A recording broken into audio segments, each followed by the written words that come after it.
예, 반갑습니다. 감정평가사 겸 행정사 박상현입니다.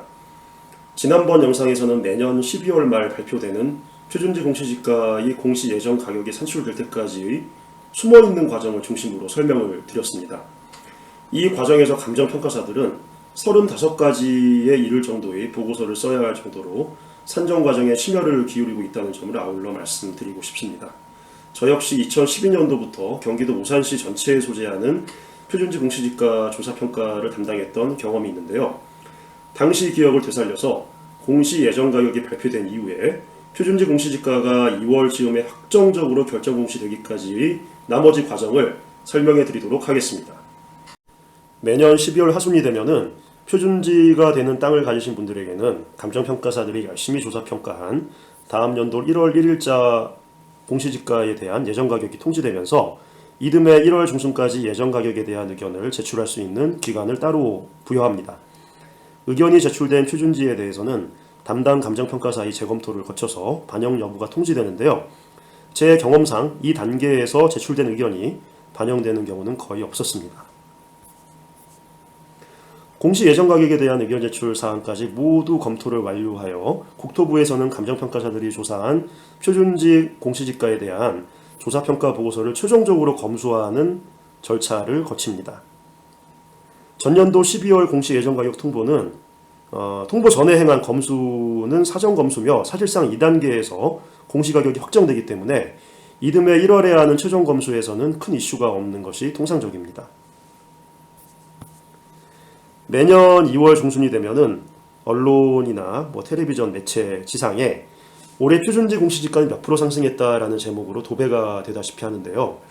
그만큼 표준지 공시지가의 상승률 자체가 국민 경제에 미치는 영향이 지대하기 때문이겠죠. 표준지 공시지가가 최종적으로 확정되는 공시 시점이 대부분 매년 2월 중순 정도에 이루어지기 때문에 언론 보도 역시 그 즈음에 맞춰서 일제히 이루어지게 되는 것 같습니다. 이 영상을 보시는 분들에게 가장 중요한 것이 표준지 공시지가의 결정 공시 그 자체보다 공시된 가격에 대한 이의 신청일 것이라고 짐작이 되는데요. 결정 공시일부터 한 달 정도 되는 기간 동안 이의 신청을 공식적으로 할 수가 있습니다. 이의 신청된 표준지에 대해서는 의견 제출 때와 달리 표준지를 조사평가한 담당자가 아니라 인근의 다른 지역의 표준지를 조사평가한 다른 감정평가사가 투입돼서 이의 신청된 표준지에 대해서 정밀하게 개별 감정평가를 진행해서 조사평가 보고서까지 별도로 납품합니다.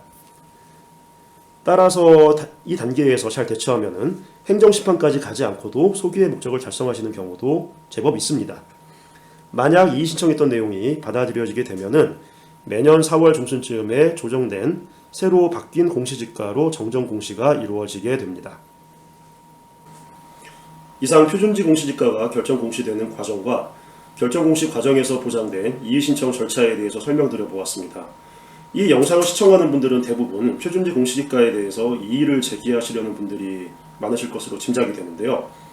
만약 상향을 원하시는 분들이라면 보유하고 계신 땅이 수용되거나 아니면 수용 예정인 경우가 많을 것으로 생각되고, 하향을 원하시는 경우라면 재산세가 과다하게 산정되었다고 생각하시는 분들이 많으실 것 같습니다.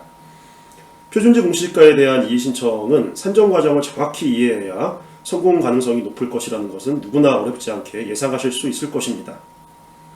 다음 영상에서는 표준지 공시지가 조사평가에 실제로 단연간 제가 참여했던 경험을 살려서 공시지가에 대한 이의 신청 방법을 중점적으로 설명해 드리도록 하겠습니다.